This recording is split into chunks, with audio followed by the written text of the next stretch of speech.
Chers téléspectateurs du MPB TV, nous sommes encore avec Yannick, notre confrère, notre ami camerounais. Bonjour Yannick. Bonjour, votre frère camerounais. Voilà, et africain, avant toute chose. Voilà. Africain. Voilà. Mais vous, si vous n'êtes pas camerounais, vous boudez. Vous avez boudé Fali Poupa parce qu'il n'est pas camerounais. Vous? Aïe, aïe.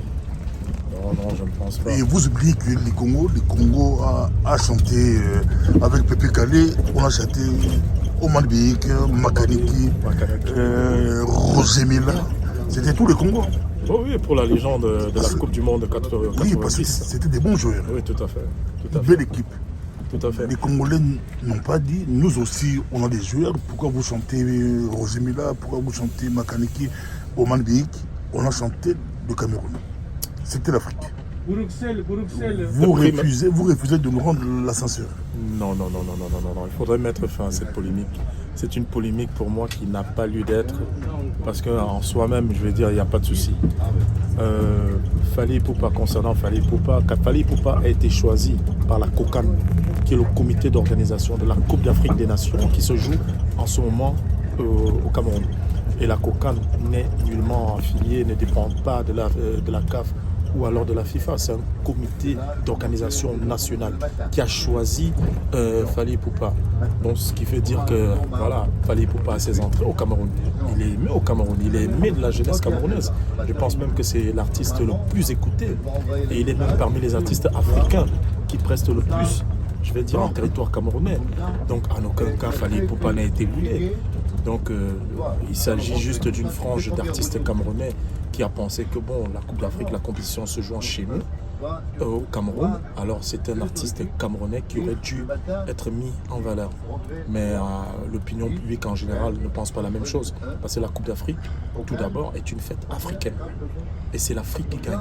En politique, on dirait récupération politique. Est-ce que Kofi Olomide, Fali Poupa, les autres, c'est pas la CAN qui les ont propulsés? Donc les artistes camerounais doivent travailler, doivent bosser. Bien sûr que les artistes camerounais travaillent, ils bossent. Bon, c'est vrai que maintenant, sur le plan, comment dire ça, médiatique, africain déjà et même mondial, ils n'ont pas cet impact-là. Mais bon, c'est vrai qu'il y a une nouvelle génération d'artistes camerounais qui montent en puissance. Et voilà, je pense que vous en connaissez beaucoup, ténor, Stanley Eno. Bon, ils font un peu plus dans un nouveau style musical. Mais bon, on va dire que dans la pure musique, la tradition musicale camerounaise, c'est vrai qu'en ce moment, c'est pas trop ça. Donc, pour nous, en tant qu'Africains, c'était un honneur de voir Fali Poupa en cérémonie d'ouverture de la Coupe d'Afrique. Donc pour moi, c'est déjà une polémique qui ne devrait même pas avoir lieu. Parce que moi, j'aurais entendu ici et là, enfin, je vais être honnête, je vais être direct avec vous. Une partie de la rue au Congo pense que voilà, c'est la CAF qui aurait imposé Fali Poupa. Mais non, ce sont les Camerounais eux-mêmes qui ont imposé Fali Poupa. Voilà, donc il y avait une liste d'artistes et tout, et ben, Fali, c'est celui qui a été choisi. Vous répondez quoi à certains groupes de Congolais, les combattants qui empêchent les musiciens congolais de jouer en Europe? D'autres disent que vous, Camerounais, Ivoiriens, Sénégalais, on vous a aidé, on a empêché Kofi Olomide, Fali Poupa et les autres pendant plus de 15 ans de jouer en Europe. Bercy, Olympia, Zénith, ça favorisait les artistes camerounais, Ivoiriens et autres. Ils n'ont pas profité, et si vous continuez à bouder les Fali, les combattants sont prêts à les laisser maintenant jouer au Bercy, Olympia, Zénith à Paris. Je vais vous dire une chose, enfin peut-être vous le savez ou vous ne le savez pas. Quand ces artistes congolais vont jouer dans toutes ces grandes enceintes, que ce soit du côté de Bercy, de l'Olympia et toutes ces grandes salles, ces salles généralement ne sont pas remplies à 100% de Congolais. Il faudrait que vous puissiez vous dire ça déjà. Il y a des Camerounais qui achètent leurs billets.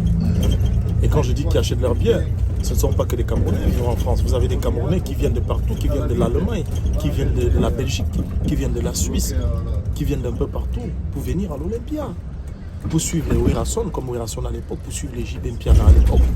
Donc, alors, dire que bon, le reste des Africains n'ont jamais, voilà, sont un peu jaloux, alors ils n'encouragent pas les musiciens congolais.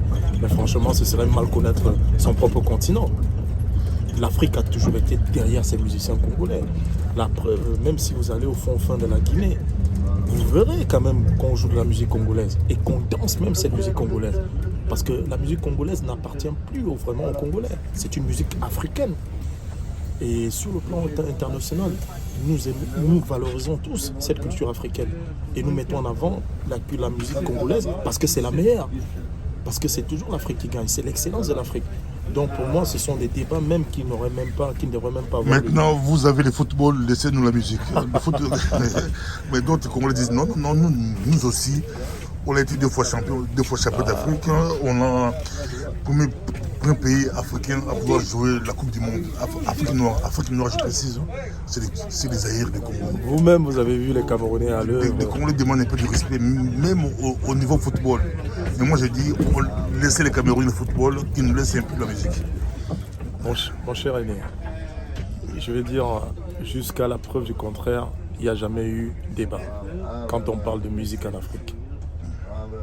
La musique africaine est d'abord congolaise. Les Congolais ont ça dans l'âme. Ce sont des mélomanes. Donc, à aucun moment, on ne pourra remettre ça en question. Il faut remettre à César ce qui revient à César. Alors, la musique, elle est congolaise en Afrique, comme le football, il est camerounais en Afrique. Voilà, parce que quand je dis en Afrique, quand même, le Cameroun, c'est le pays. Non, le Cameroun, c'est le pays africain qui a joué le plus de Coupe du Monde. Le Sénégal aussi. Non, l'équipe africaine qui a le plus participé aux compétitions mondiales, c'est le Cameroun. Ah bah oui. Donc c'est vrai que le Sénégal est arrivé en quart de finale comme nous en 2002, parce que nous l'avons fait bien avant. On a joué mondial, vous étiez où en 14? Non, je suis désolé. Nos amis camerounais, il faut respecter les vieux, les grands. Demandez à nos amis. 74. Demandez 114. À ceux de votre génération de Binima. À Munich. C'est eux-mêmes qui l'avaient dit au stade des Martyrs. Alors, au stade du ça c'est les années 80. Canon de Yaoundé. Ça c'est les années 80. 80. Binima, c'est 80. Mais je dis, le football camerounais montait déjà en puissance. C'est pas un débat. Alors, moi je suis désolé. Alors, si c'était se qualifier, enfin, c'est bien beau de s'être qualifié en la Coupe du Monde 74, 74. Mais voilà, si c'était pour aller prendre des 8-0 contre des Yougoslavie, 9-0. 9-0, honnêtement, c'était la honte. Et bon, sans aucune polémique, sans aucune polémique, il aurait fallu que le Cameroun aille à la Coupe du Monde 82 pour réparer tout ça. Où le Cameroun avait d'ailleurs fait 3 matchs nuls contre le futur champion qui était l'Italie et contre la Pologne de Boniek à l'époque et contre le Pérou avec des buts refusés. Alors, au moins, je vais dire, nous avons toujours représenté l'Afrique valablement sur le plan mondial. Donc, parlons calme. Votre pronostic, votre analyse. Mon analyse déjà de la CAN, je suis quand même assez déçu de certains commentaires. Je précise CAN 2022. Oui, tout à fait, qui parle de la qualité de ce début de CAN. Je tiens quand même à vous rappeler que la plupart des joueurs de ces effectifs-là évoluent en Europe. Et ces joueurs ont été libérés moins d'une semaine avant le début des compétitions. Alors là, c'est une invective. Je m'adresse directement aux instances comme la FIFA ou alors à ces grands clubs qui ont un certain pouvoir, qui ont retenu ces joueurs. Pour nous, c'était une façon de saboter notre CAN. Parce que ces joueurs n'ont pas eu assez de temps pour livrer des matchs amicaux en club. Alors en termes de prestations, c'est tout à fait normal que les premières rencontres ont été assez ternes. En termes de qualité, ça a été assez pauvre parce que ces équipes-là n'ont pas eu assez de temps pour se préparer. Mais vous verrez au fur et à mesure que les matchs se joueront, le niveau de jeu s'élèvera. Parce que ces joueurs, quand même, c'est des joueurs qui évoluent dans des meilleurs clubs européens. Donc, ces critiques et autres et tout, voilà, n'ont pas lieu d'être. Donc, je pense que cette CAN sera d'un très bon niveau. Elle sera très, très relevée. Et je vois bien le Cameroun aller jusqu'au bout et remporter le tournoi. Mais bon, vous avez des outsiders comme le Nigeria, la Côte d'Ivoire, le Sénégal. Je dirais encore qui? L'Algérie ou le Maroc. Parce que l'Égypte me semble ne pas avoir un très bon niveau. Parce qu'à part ça, là, c'est le désert derrière. Mais bon, je pense quand même que ça sera une belle fête du football africain. Mais vous faites un but partout contre le Tchad. J'en parlais récemment avec un de vos confrères aussi, un homme des médias. Je lui disais qu'il n'a jamais été facile d'être un pays organisateur. Déjà, je peux revenir, si je peux me permettre de revenir sur le premier match. Le premier match a été un match assez compliqué. Ça a été un match assez compliqué qui se jouait dans un nouveau stade. Il y avait cette pression. Il y avait le président de la République dans les gradins. Et ce n'est jamais facile de rentrer dans une compétition. Encore, bon, le Cameroun a fait 1-1 en première mi-temps contre l'Éthiopie lors du deuxième match. Il faudrait savoir que le Cameroun a changé des systèmes de jeu. Là, nous avons joué avec 3 défenseurs à l'arrière. C'était un système nouveau utilisé par l'entraîneur. Bon, c'est vrai que ce n'est pas pendant un match qu'on vient faire des expériences, mais je pense que quelque part, les joueurs avaient besoin d'un peu de temps pour trouver leur marque. Et ensuite, vous avez vu, le Cameroun a déroulé. Hein. Donc voilà, avec le Cameroun, il n'y a pas de surprise. Hein. Donc c'est qui est sûr et certain, je vois quand même le Cameroun aller jusqu'au bout. Voilà. Cette Cameroun-là, qui fait presque nul avec le Burkina Faso, je dis presque nul. Pourquoi le presque nul? Donc faudrait être... Qui peine à gagner le Burkina Faso, l'Éthiopie, deuxième mi-temps, miracle, 4-1. Miracle 4-1, vous parlez de miracle. Moi, je ne vois pas le miracle à 4-1. Ah ben, là, on parle d'une démonstration de force à 4-1. Là, vous avez vu, le Cameroun a déroulé, je vais dire en seconde mi-temps. Je vais dire avec ses attaquants de niveau mondial. Donc, l'Éthiopie n'aurait pas fait le point. Donc après, on le savait que bon, l'Éthiopie allait être revancharde parce qu'ils avaient perdu leur premier match. 5 fois champion du monde et le Cameroun est toujours au top. Quel est votre secret? C'est quoi la réussite du Cameroun? La réussite du Cameroun, enfin je pense que la plupart des Africains le savent. Déjà, le Cameroun, le Camerounais en lui-même, c'est l'esprit lion. C'est la combativité, c'est de l'abnégation. Le Camerounais, je veux dire, dans l'effort, il est généreux. Et le Camerounais, c'est le mental. Tout se joue dans la tête parce que le football, on l'a toujours dit, beaucoup de pays africains sont talentueux en termes de talent pur. Mais je vais dire, à un certain niveau dans le football, ce n'est pas que ça. Vous n'avez qu'à voir la grande équipe d'Allemagne. Ce qui a toujours fait la force de la grande équipe d'Allemagne par rapport aux autres équipes, c'était son mental. C'était son mental. Allez poser la question aux Français, ils vous le diront. Qu'à un moment, quand ça ne va pas, c'est le mental. Comme la grande équipe d'Italie. Alors, on a toujours appelé les Camerounais les Allemands d'Afrique. Donc, ça vous explique un tout petit peu où réside le secret des Camerounais. Donc, tout se joue psychologiquement. Quelle génération a le plus marqué le Cameroun? Nous, comme Africains, on dirait la génération de Roger et les autres. Mais vous, quelle génération? La meilleure des générations, à jamais restera forcément la génération d'Eto'o, Patrick Mboma. Parce que cette équipe n'a pas gagné l'Argentine. Non, laissez-moi venir. Eto'o n'a pas gagné Maradona. Comment nous, on voit 1000 à vous voyez Eto'o? Laissez-moi venir. Nous parlons de potentiel parce que quand même, c'est une équipe qui a été championne d'Afrique sur 2 éditions d'affilée. En 2000, lors de la Coupe d'Afrique qui était conjointement organisée entre le Nigeria et le Ghana. Voilà, qui a été gagné au tir au but, sur les raies contre le Nigeria. Et la seconde édition qui se joue au Mali, qui a été gagnée par le Cameroun contre le Sénégal. C'est une génération qui est assez prometteuse parce que pour une fois, lors de l'édition de la Coupe du Monde, conjointement organisée également entre le Japon et la Corée, il y a eu une équipe africaine qui était favorite. Ça, c'est du jamais vu. Lors des compétitions mondiales, aucune équipe africaine n'avait jamais été déclarée favorite. Mais le Cameroun, pour la première fois, faisait partie des outsiders pour gagner cette compétition. Alors pourquoi? Parce que vous aviez une équipe qui était 2 fois championne d'Afrique d'affilée et qui était championne olympique.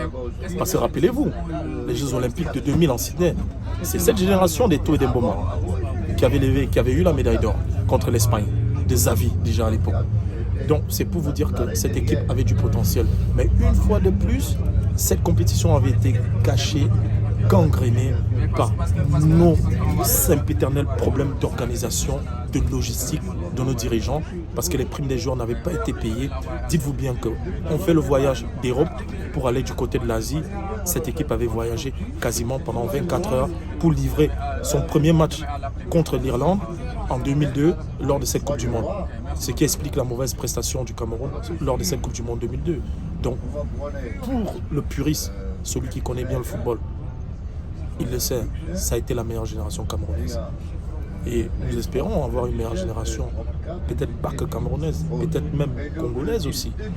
Donc c'est la raison pour laquelle moi... Non, parce que je pose la question, nous Aïrois, nous Congolais, quand on pose la question, c'est la génération la génération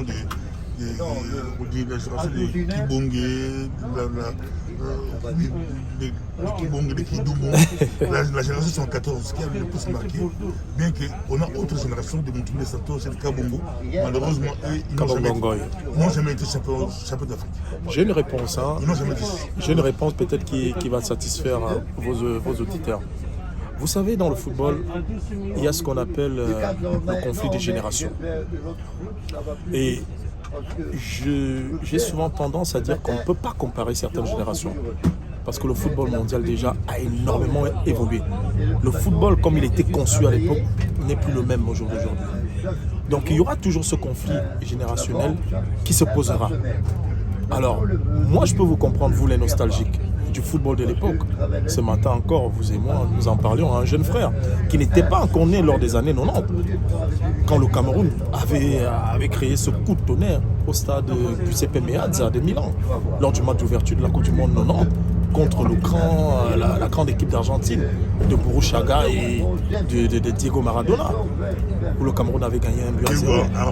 Voilà, Diego Armando, vous vous rappelez? Diego Armando qui jongle le ballon au début du match pour impressionner les Camerounais. Mais les Camerounais est allé jusqu'au bout et avaient créé justement ce cataclysme mondial. Nul ne s'y attendait. Donc, moi je vois le football africain, comment dirais-je, élever son niveau. Parce qu'au jour d'aujourd'hui, nous avons une nouvelle génération des dirigeants. C'est-à-dire qui sont des anciens joueurs comme Samuel Eto'o-Fils, qui vient de récemment être élu président de la Fédération camerounaise de football. Pourquoi Samuel Eto'o-Fils? Parce que moi je pense, enfin, beaucoup aussi, c'est son nom, Samuel Eto'o-Fils, c'est son prénom.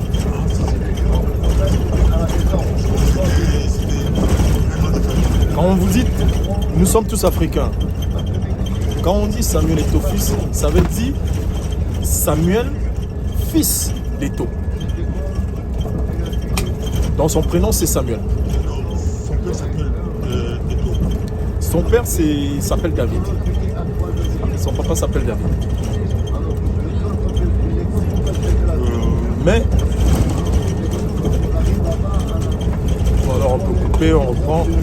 Pour arrêter Steve Yannick, nous sommes avec Yannick. Qu'est-ce aujourd'hui? Aujourd'hui, déjà il y a le match Sénégal-Guinée. Alors, une grande affiche qui est en train de se jouer. Donc, allez, on va dire que c'est un duel de l'Afrique de l'Ouest. C'est pour demain. Forcément, c'est pour demain. Donc, je pense que nous aurons de beaux matchs. Hein. Donc, je pense que la plupart des équipes ont eu le temps de prendre leur repère.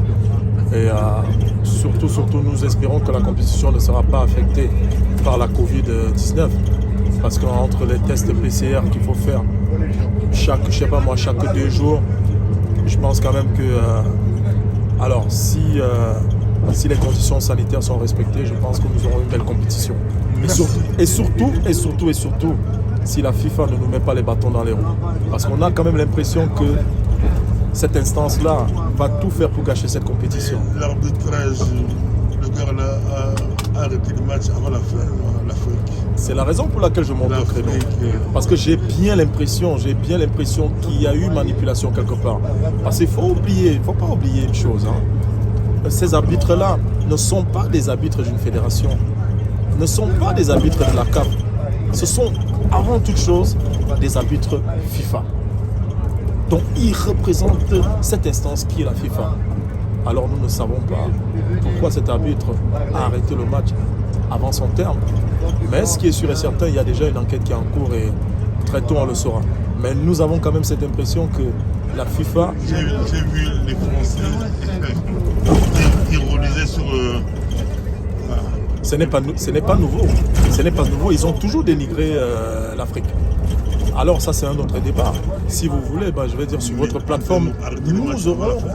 nous aurons l'opportunité d'en reparler. Parce que oui, peut-être arrêter le match avant la fin. Moi, je suis désolé. Cet arbitre-là, il a reçu une formation FIFA. Donc, ça veut dire que quelque part, moi, je suis généralement contre tout ce qui est théorie de complot. Mais j'ai quand même l'impression que parmi les théories de complot plausibles, il y en a une qui est peut-être exacte. À suivre, Yannick. Merci. À suivre. Merci. Au revoir. Affaire à suivre.